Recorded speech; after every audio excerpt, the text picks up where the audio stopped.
chaîne YouTube de Technologie de France. Je suis Youssef Menjour, architecte LabVIEW, et je vais vous montrer comment on utilise les structures de fonctions sous LabVIEW. Donc les structures if, for, while. Donc c'est parti, on y va. Donc on va lancer un projet, enfin on va lancer un VI sous LabVIEW. Donc pour lancer un VI, on fait nouveau VI où on utilise CTRL-N, le raccourci CTRL-N.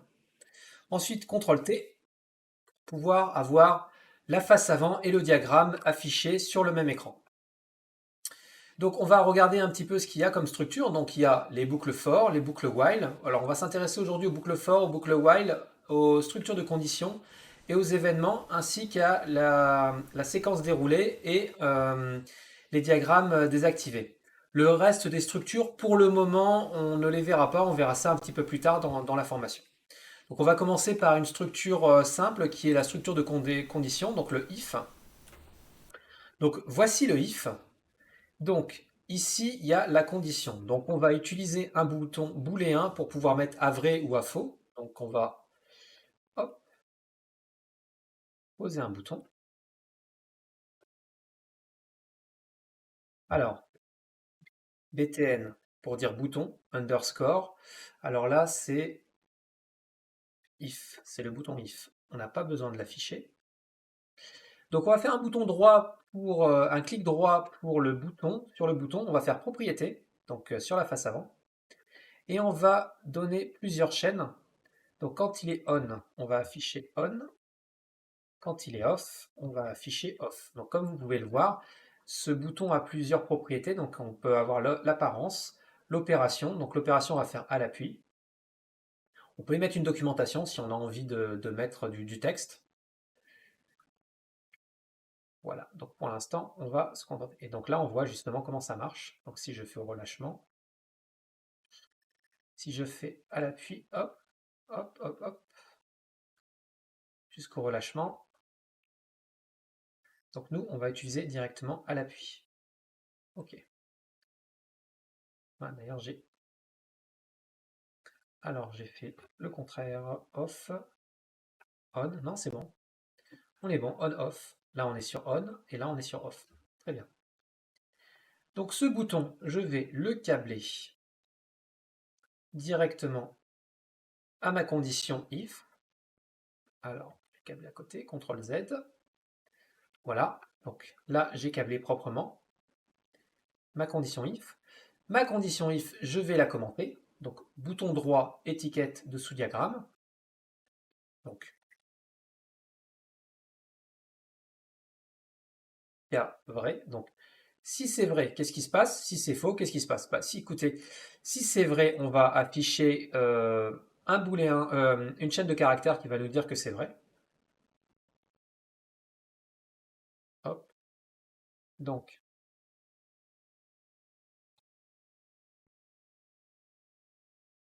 chaîne de caractères, alors on va la transformer en indicateur.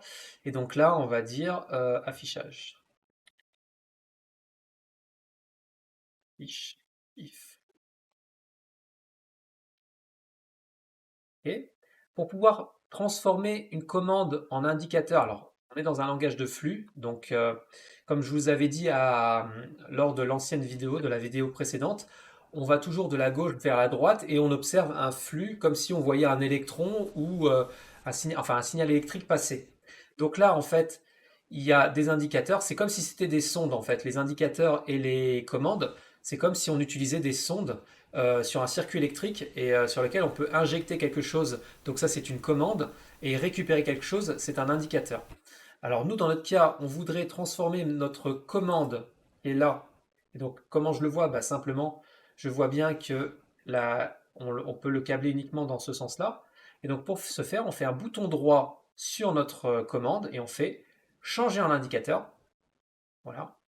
Ça devient un indicateur. Et donc là, on va faire également retirer l'étiquette. Voilà. Et donc ici, on voit bien que c'est devenu un indicateur qui attend justement. Alors je vais le mettre en dehors du if. Voilà. En dehors du if. Et donc du coup, je vais créer une constante. Donc constante de chaîne. Et donc là, je vais écrire K vrai, et je vais câbler. Alors, il se passe une chose. Lorsque je vais appuyer sur mon bouton sera sur On. Dans ce cas-là, il va être dans ce cas-là, donc dans le cas vrai. Et donc dans ce cas-là, bah, il injectera cas vrai dans ma chaîne de caractères. Pour le moment, on ne peut pas compiler, c'est-à-dire on ne peut pas lancer le programme, on ne peut pas l'exécuter. Quelle raison? Alors je vais cliquer dessus et vous allez voir. Et donc là, il me dit, tunnel, il manque un élément. Le problème, c'est qu'on est dans un cas où on a utilisé une structure vrai-faux. Donc il faut, comment dire, il faut également définir le cas faux et surtout qu'est-ce qu'on injecte dans ce cas-là dans notre indicateur. Parce que pour le moment, on n'injecte rien. Alors il y a deux possibilités pour pouvoir pallier ce problème.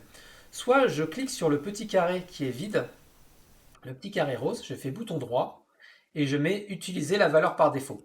Si on n'est pas dans le cas vrai, il va envoyer une valeur par défaut. Et par défaut, il ne va rien envoyer pour une chaîne de caractères. Donc c'est-à-dire que si on est ici, en fait, on n'a rien câblé, et ben on va simplement envoyer une chaîne vide. Donc par exemple, je vous montre. Si je fais CTRL R, là, il écrit cas vrai, parce qu'on a appuyé. Si je décoche et que je fais CTRL R, là, il n'envoie rien.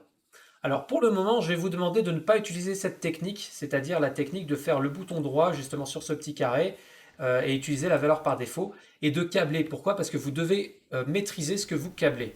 Et donc même si c'est une valeur par défaut, bah, à ce moment-là, vous prenez une chaîne vide, constante vide, et vous la câblez vous-même. Et vous allez voir que la flèche brisée en haut à gauche va tout de suite se transformer en flèche d'exécution.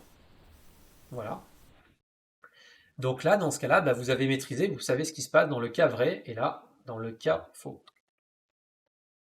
Donc cas faux. Donc cas faux, qu'est-ce qui se passe? Pour l'instant, on n'en voit rien. Bon, là, ce qu'on va faire, on va simplement écrire cas faux, c'est beaucoup mieux. Donc je le supprime. CTRL B pour supprimer justement ce fil brisé.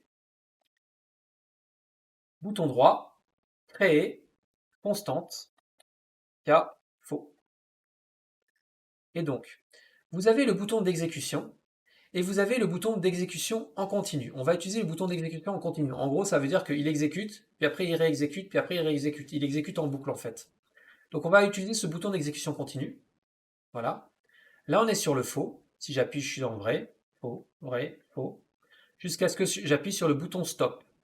Alors le bouton stop, vous pouvez cliquer ici directement, ou vous pouvez utiliser le raccourci CTRL SUPRE. Le bouton raccourci CTRL SUPRE, ou cliquer directement sur le bouton. Donc on a câblé, cabré, CAFO. Et donc dans cette structure de conditions, donc restez appuyé sur CTRL et utilisez le bouton gauche de la souris pour pouvoir faire de la place. Voilà, comme je viens de le faire. Vous vous retrouvez en fait ici dans la condition if. Et donc là, vous pouvez programmer ce que vous voulez dans cette condition. Règle de base sous LabVIEW de bonne pratique, un code LabVIEW ne doit pas dépasser un écran. Je vous montrerai en fait comment on fait lorsqu'on a beaucoup de code pour pouvoir compacter ou utiliser des sous-fonctions, ce qu'on appelle des sous-VI, pour pouvoir justement ne pas violer cette règle. C'est très important. Règle de bonne pratique. Donc du coup, on peut faire des if, et on peut réaliser des programmes plus ou moins complexes qui vont nous permettre justement d'utiliser les conditions if. Autre chose, cette condition est une condition if, mais c'est plus une condition case. Pourquoi? Parce que, je vais vous montrer, on va réutiliser justement cette structure de condition. Mais cette fois-ci, on va plus injecter un booléen, on va envoyer un numérique. Donc là, je vous montre. Je pose un numérique. Alors, là, j'ai déclaré. Alors, on va le changer en entier. Pour l'instant, il est en double, donc je vais vous expliquer plusieurs choses d'abord. Int case. Alors, on va l'appeler int case. Alors, la première chose, c'est que par défaut, lorsque je pose un numérique, lorsque je déclare un numérique, la view déclare un double, c'est-à-dire sur 64 bits. Là, on va utiliser plutôt un integer non signé. Donc, je vais simplement changer la représentation. Donc ici, j'ai tous les cas. Vous voyez, j'ai tous les cas de type qu'on a justement en numérique. Donc là, je vais prendre un U8, donc un octet non signé. Donc là, il a changé de couleur. Il est passé de orange à bleu. Je vais le câbler sur ma boucle, sur mon if. Et sur le carré if, je fais un bouton droit et je fais remplacer par un sélecteur de conditions. Et à ce moment-là, en fait, ma condition, en fait, c'est comme un case, c'est-à-dire que par défaut, alors j'ai 0 ou par défaut, je vais avoir ce cas-là. Et après, j'ai le cas 1 ici. Et je peux créer d'autres cas, K2, K3, K4. Donc ce qu'on va faire, on va déjà enlever le 0 et garder juste le case par défaut. Si je souhaite ajouter d'autres cases dans ce case-là, il suffit simplement de cliquer, de mettre une virgule et de prendre un chiffre qui m'intéresse, par exemple le 5, entrée. Et donc là, bah, ce sera le cas 5, le cas par défaut, et je vais rajouter également 6 par exemple. Donc là, ce sera le cas 5, le cas 6, pourquoi pas. Donc je vais ajouter ici un commentaire, supprimer le 5 et le 6. Donc, par défaut, il va faire quelque chose. Alors le défaut, ce sera quoi? Ce sera les valeurs qui n'existent pas dans les autres cas. Donc en fait, c'est un case en fait, et ça c'est le default case. Donc le cas 0, on va le mettre ici. Bon, cas 0, très bien. Donc qu'est-ce qu'on va faire pour le cas 0? On va à ce moment-là afficher une chaîne de caractères. Donc je vais copier cet indicateur parce que c'est pratique. Alors pour copier sur un diagramme LabVIEW, vous maintenez le bouton CTRL et vous utilisez le clic gauche de votre souris. Hop. Donc char affiche case, on va le renommer. On voit que sur notre face avant est apparu le contrôle, enfin plutôt l'indicateur, donc il est là.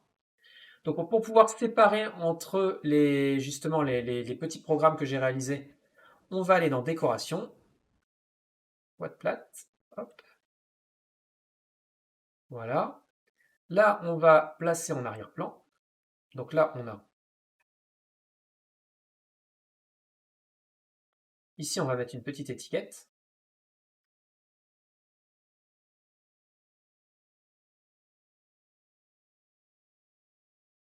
Qu'on va appeler if.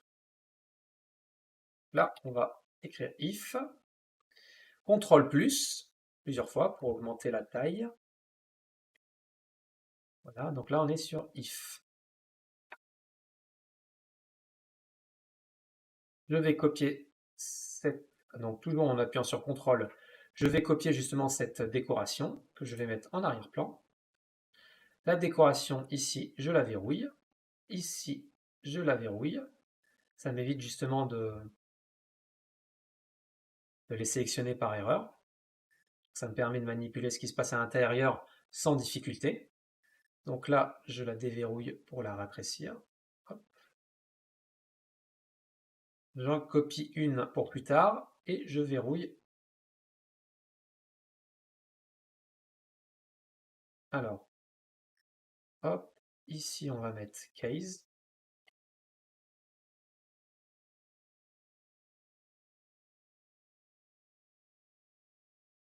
Je vais verrouiller hop, ma décoration. Comme ça, je peux tout de suite placer convenablement.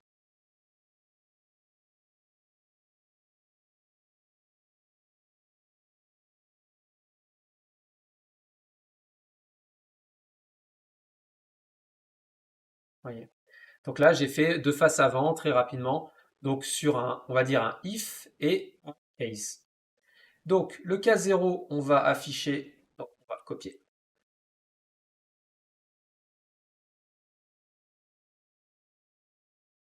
Alors ce qu'on va faire, on va concaténer, on va faire une petite opération sur la chaîne de caractères. On va prendre ma chaîne de caractères, on va écrire K, pour dire dans quel cas on se trouve. Donc, comme c'est une constante que je vais utiliser plusieurs fois, je la mets à l'extérieur pour ne pas la réutiliser. Et donc ce que je vais faire, je vais concaténer. Alors je fais K espace, Donc je vais concaténer K espace. Et là, j'aimerais bien prendre la valeur justement de mon integer. Le problème, c'est que la valeur de mon integer, ce n'est pas une chaîne de caractères, donc il faut la convertir. Pour pouvoir la convertir, je fais un bouton droit, je vais dans mes chaînes. Dans mes chaînes, je vois nombre en chaîne de caractères ou chaîne de caractères en nombre. Donc nous, c'est en chaîne, alors en chaîne décimale. Hop. Donc on prend notre nombre, voilà, et on le câble. Et en faisant cela, voilà, en faisant cela, on va voir le cas apparaître. Donc on va regarder plutôt le cas par défaut. Donc là ici c'est par défaut. Donc si j'ai aucune valeur qui est arrivée, aucune valeur de mon case, donc là dans ce cas-là je mettrai cas par défaut. Une constante, cas par défaut. Et sinon on l'affiche. Je voudrais d'autres cas, donc je vais mettre d'autres cas. Donc ce que je fais, je fais dupliquer cette condition. Là il me met la condition à 1. Si je veux encore dupliquer, là il me met à 2. Et après si moi je veux par exemple mettre une petite spécificité, par exemple, sur ce cas-là. Alors là, c'est K2, K1, K0. Donc on va essayer de mettre une petite spécificité, par exemple, sur le K2, qui sera K2, 3, 4, 5.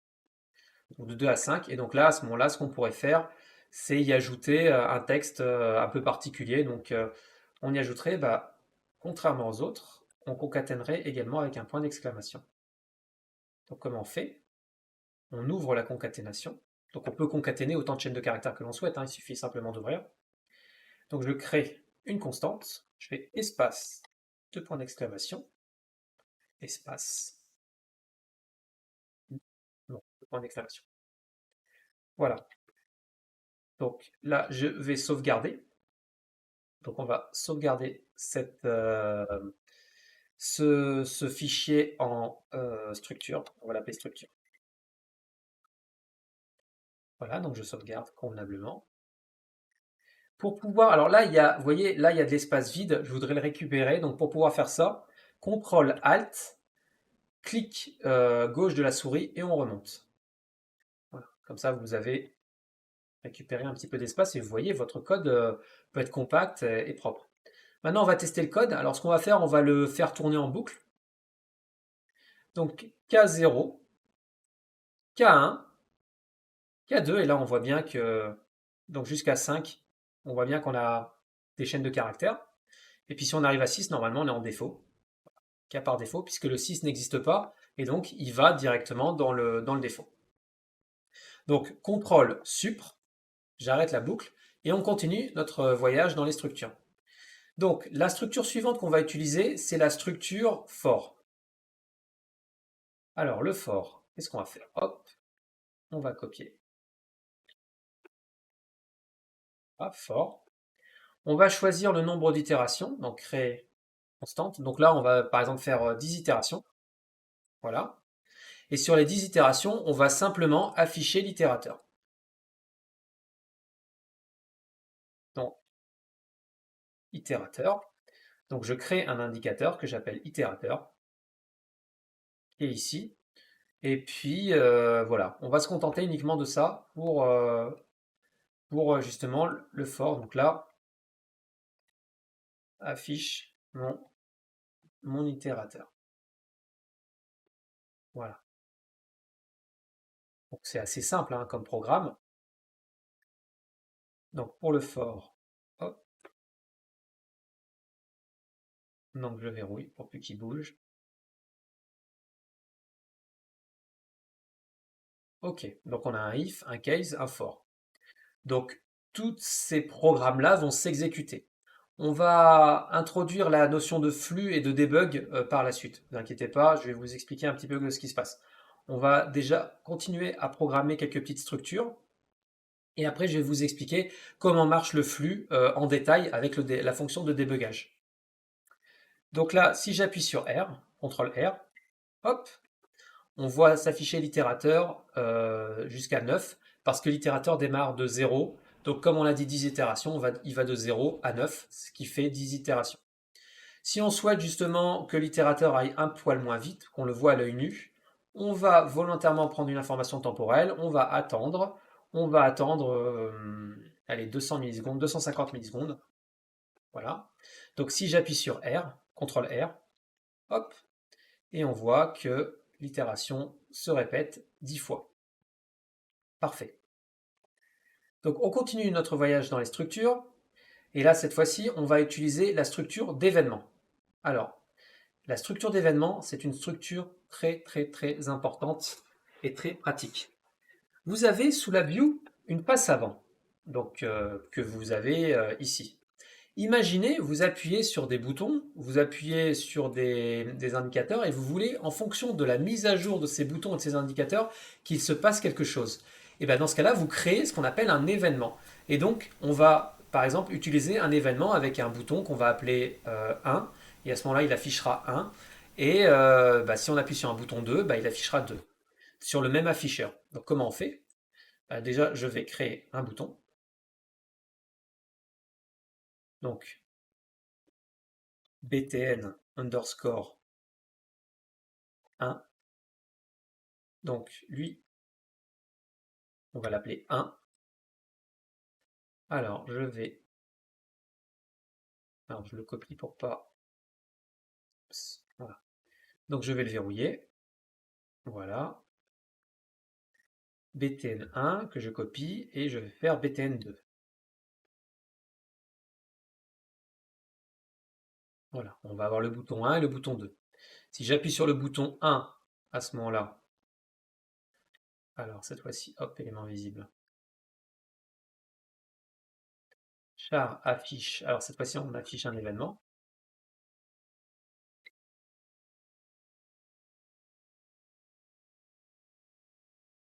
Alors voilà, hop.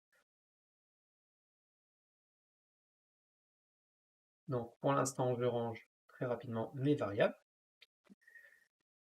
Donc l'idée, alors on n'affiche pas l'étiquette. Donc l'idée c'est que si j'appuie sur le 1, d'ailleurs on va le faire, on va le rendre un peu carré. Et là c'est pareil, on va leur donner la même taille tous les deux. Voilà, et on va centrer.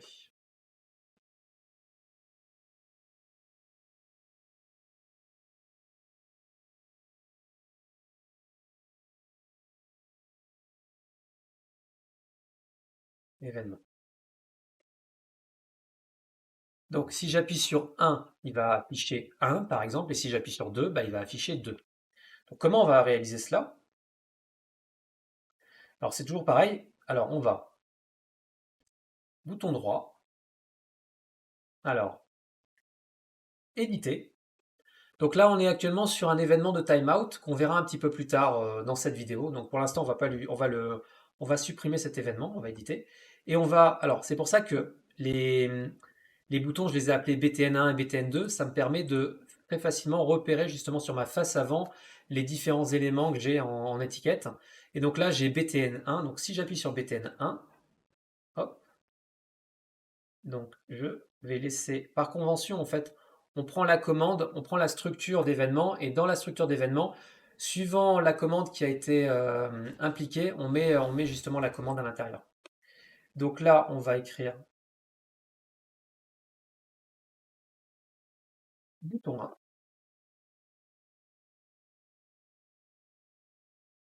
On va câbler tout ça.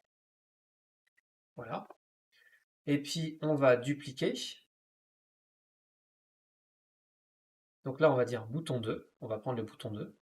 Donc si la valeur elle change, donc bouton 2, l'événement, alors il y a plusieurs types d'événements, là c'est valeur changée. Donc si j'appuie, il va se passer un événement. Donc ça je supprime, hop, je vais récupérer. Et donc là, bouton 2. Donc on va également rajouter du commentaire. Bouton 2, bouton 1. Voilà comment la structure d'événement fonctionne. Essayer d'aligner pour gagner de la place.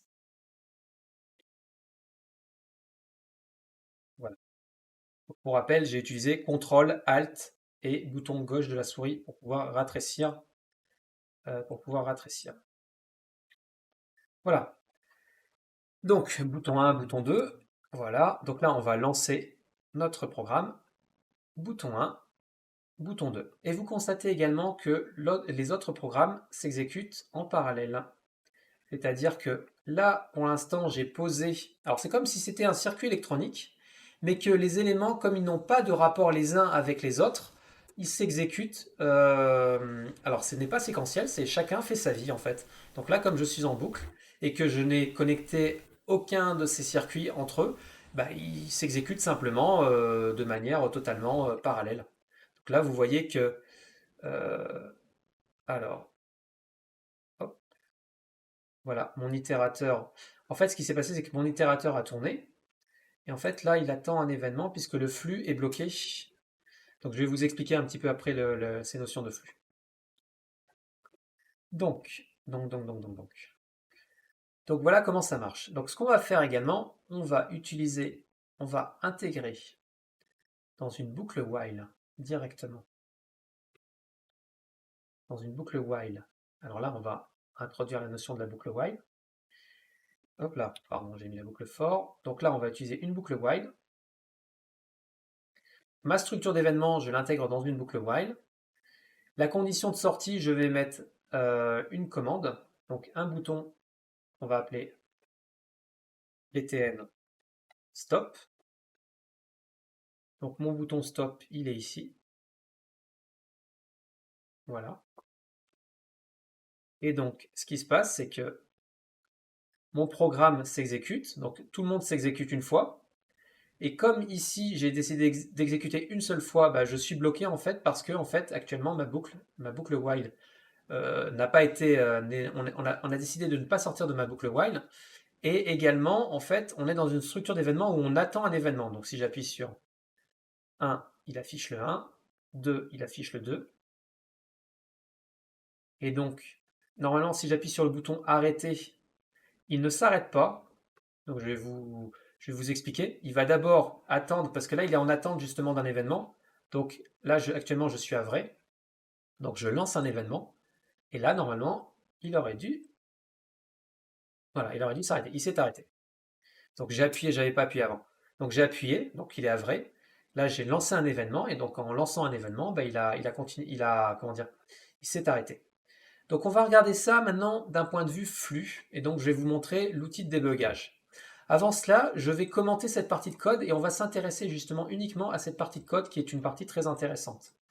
Donc avant cela, je vais d'abord indiquer l'itérateur. C'est très pratique lorsqu'on veut observer une boucle while ou une boucle for d'afficher l'itérateur.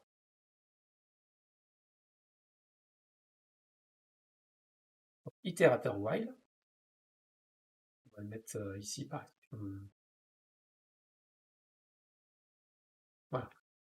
Donc, et je vais commenter toute cette partie de code pour l'instant qui ne m'intéresse pas. Donc je vais diagramme désactivé et je vais désactiver toute cette partie.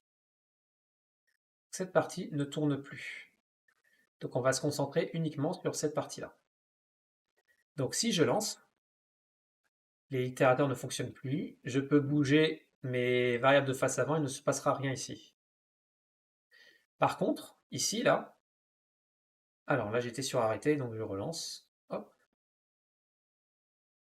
Là on voit bien bouton 1, bouton 2, bouton 1, bouton 2. Alors on va faire déjà une première chose, c'est qu'on va arrêter la boucle while en soumettant un événement.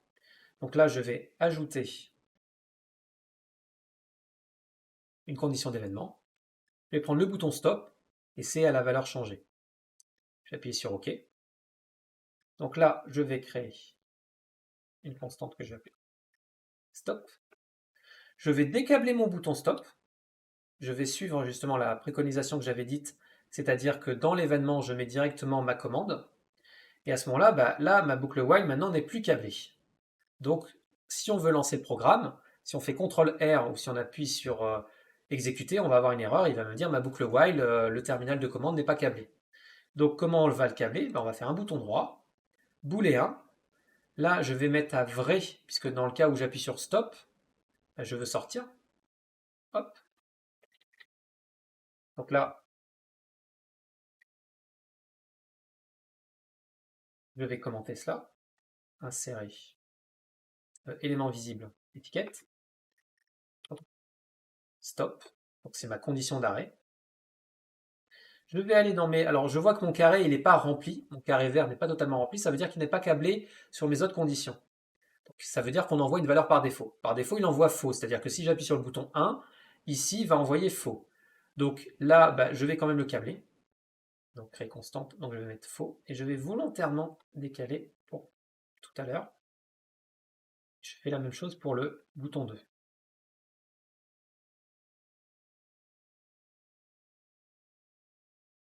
Voilà, bouton 1, bouton 2. Pour l'instant, je n'ai pas besoin de ça. Voilà. Donc, voilà. Et puis, je vais introduire une autre notion, la notion de timeout. Donc, je vais créer dans ma structure d'événement un nouvel événement. Donc, je fais ajouter une condition d'événement. Donc, application, timeout. Je fais OK. Alors, pour donner une valeur à mon timeout, je vais écrire ici, créer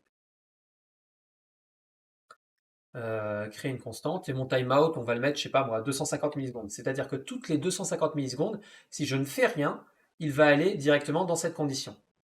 Donc à ce moment-là, qu'est-ce qu'il fera? Il mettra un faux.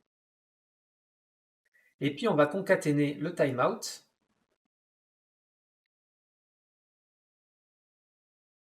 Alors,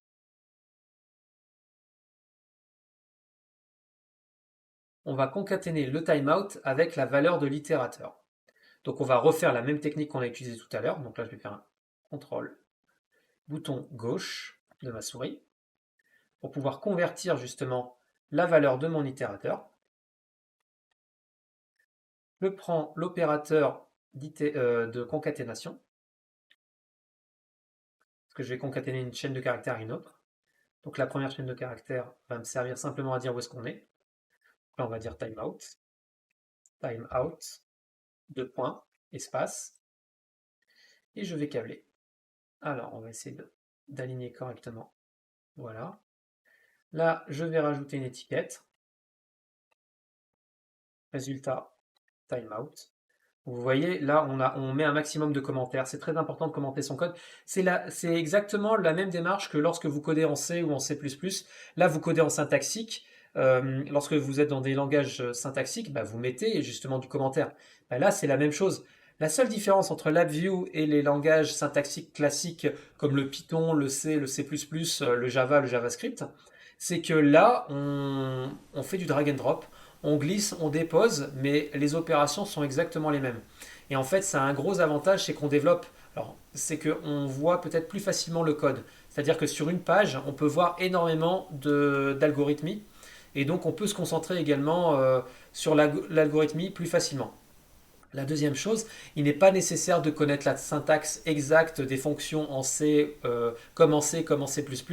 Sous LabVIEW, vous avez le raccourci CTRL-H qui vous permet de regarder les différentes fonctions. Donc là, si je mets ma souris dessus, et là, vous avez directement les entrées, les sorties, comment j'utilise cette fonction. Et vous avez également, lorsque vous appuyez sur l'aide détaillée, vous pouvez avoir également National Instruments propose des exemples. Là, vous voyez, ouvrir exemple. Si je clique sur ouvrir exemple, je vais avoir un exemple d'utilisation de cette fonction. Et donc, ça permet d'apprendre à coder très, très, très rapidement. Néanmoins, l'ensemble des fonctionnalités que vous avez sous LabVIEW sont des fonctionnalités classiques que vous allez retrouver dans les bibliothèques standards en C, en C++, en Java, en Python. Ce sont des bibliothèques simplement. Lorsque je fais par exemple un bouton droit sous LabVIEW et que je vois par exemple des opérations, ce sont simplement les bibliothèques standards que vous avez en C++ par exemple.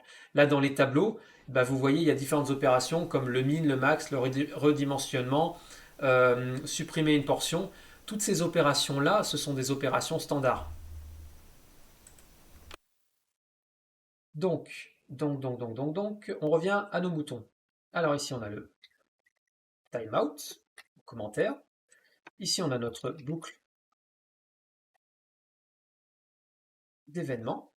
Donc là, vous avez un programme qui est à peu près propre, on va dire, pas même qui est propre. Et donc, du coup, si j'appuie sur lecture, ce qui se passe, c'est que la partie du haut, elle est commentée. Donc elle est désactivée. Donc en fait, ce qui est activé, c'est rien.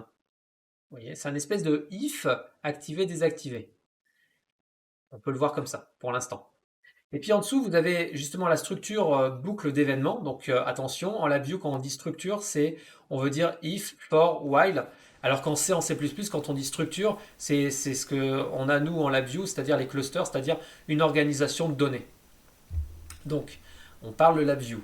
Donc, dans notre structure while, eh ben, on voit directement notre programme. Donc là, on va l'utiliser. Donc, comme vous voyez, le timeout, depuis tout à l'heure, il tourne. Donc 163, 4, 5, 6, 7, 8, 9, 10. Il est cadencé à 250 millisecondes. Donc, et vous avez également l'itérateur qui est l'afficheur qui est à l'extérieur, donc qui lui s'affiche. Si j'appuie, hop, donc là, on a bien bouton 1, bouton 2.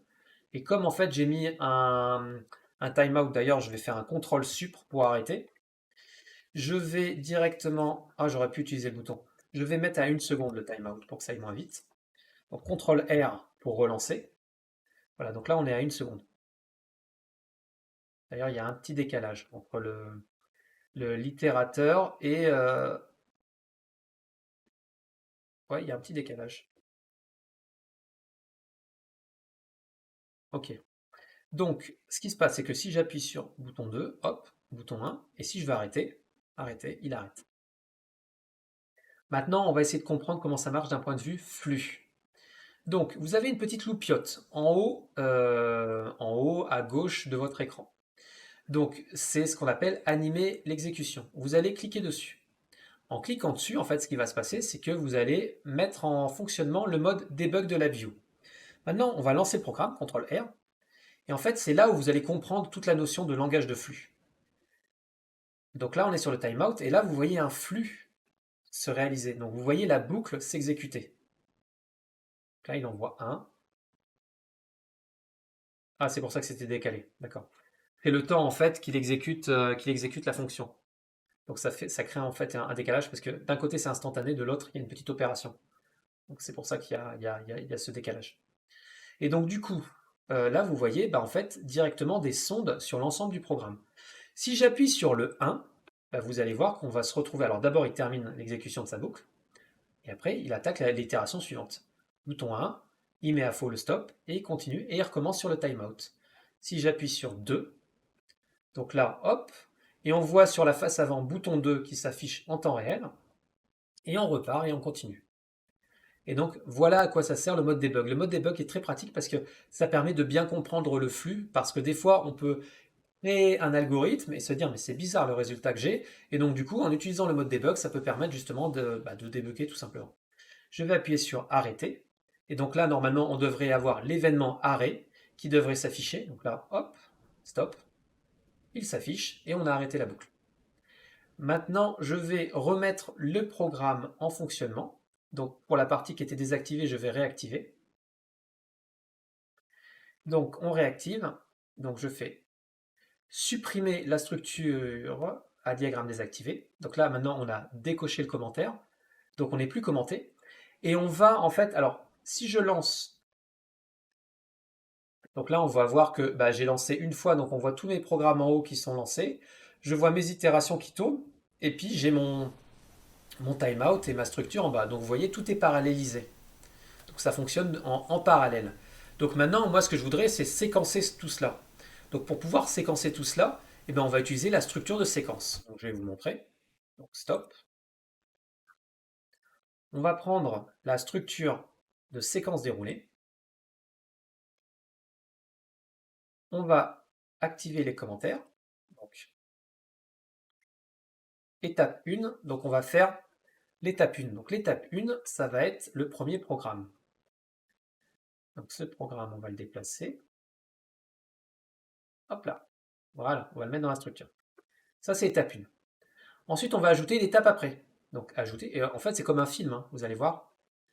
Donc oui, c'est comme des scènes, c'est comme un montage, quoi. Donc ajouter une étape après. Donc là, j'en ai ajouté une après. Donc on va faire un plein écran. Ce sera plus facile.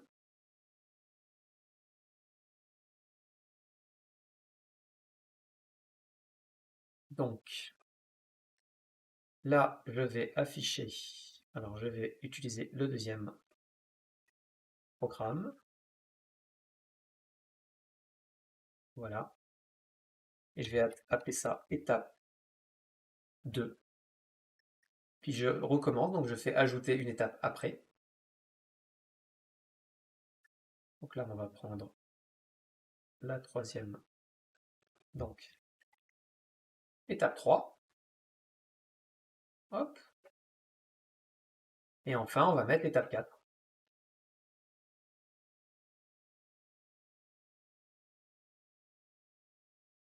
Voilà.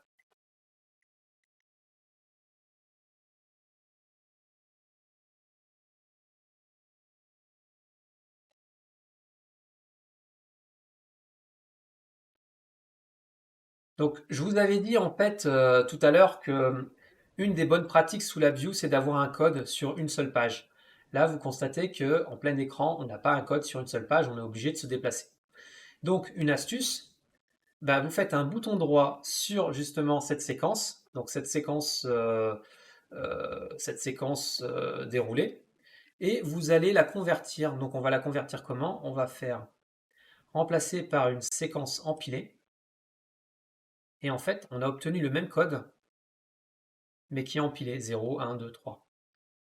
Donc si je le lance maintenant, ce code, donc avec la petite loupiote, en debug, on va d'abord lancer la séquence 1, enfin la séquence 0, puis la séquence 1, puis la séquence, enfin les séquences, l'étape 3, puis l'étape 3. Donc là, on a 10 itérations qui sont en train de se réaliser. Donc on a quasiment terminé nos itérations. 8, 9, voilà. Et puis là, on se retrouve sur notre fameuse structure de séquence cadencée. Donc si je fais un CTRL E, donc là, je vais désactiver. Voilà. Donc je peux désactiver à tout moment le mode debug. Je l'ai toujours lancé. Donc ça veut dire que là, je suis ici en fait. Ça et ça a déjà été lancé. Donc ça y est, c'est terminé. Et maintenant, je suis ici. Donc si j'appuie sur 1, 2, voilà, stop. Et vous voyez, on a réalisé notre premier programme. La dernière chose que je vais vous montrer, c'est que vous pouvez également mettre une pause. C'est-à-dire qu'en fait, on peut se mettre à un endroit du programme et on peut le mettre en pause. Par exemple, je voudrais mettre une pause quand j'arrive ici, donc je fais bouton droit, point d'arrêt, placer un point d'arrêt. Là, vous avez une pause. Si je lance mon programme, hop, comme c'est instantané, bah, il va faire étape 0, étape 1, étape 2, il arrive à étape 3, il met la pause directement, et si je veux continuer, bah, j'enlève, il s'est mis en pause, donc j'appuie sur continuer. Hop. Et donc là, logiquement, si j'appuie sur la loupiote, il va me dire où est-ce qu'on est, bah, il me dit qu'on est là. Autre petite astuce, donc il y a différentes manières, c'est très pratique hein, pour débugger la view, hein, c'est vraiment... donc désactiver le point d'arrêt. Et maintenant, on va mettre une sonde. Donc une sonde, c'est quoi? Eh bien, vous faites sonde. Voilà, j'ai posé une sonde ici. Je peux poser également une sonde ici. Donc en fait, là, je vais avoir plusieurs sondes. Donc je peux poser des sondes un petit peu partout sur mon programme et ça me permet en fait de suivre ce qui se passe. Et donc cette fois-ci, si j'appuie sur lecture, alors je vais réactiver également mon point d'arrêt. Oh non, non, je ne vais pas mettre de point d'arrêt vu que je suis cadencé à 350 millisecondes. Donc logiquement, mon itérateur, je vais le voir ici. Si j'appuie sur lecture, ben, vous voyez là, ça là, c'est parce qu'on est ici là actuellement. Voilà, et là on a terminé, on a fait nos 9 itérations. Et maintenant, si j'appuie sur mon mode debug, ben, on est toujours ici là. On est bloqué sur la partie événement qui tourne en boucle en fait. Donc on a vu les sondes, on a vu les structures de cadencement. Et voilà, donc je pense que c'est tout pour aujourd'hui, pour les structures. Donc on a vu la structure if, la structure case, la structure for et la structure d'événement. Merci d'avoir suivi cette formation LabVIEW. Je vous dis à très bientôt et n'hésitez pas à vous abonner à la chaîne.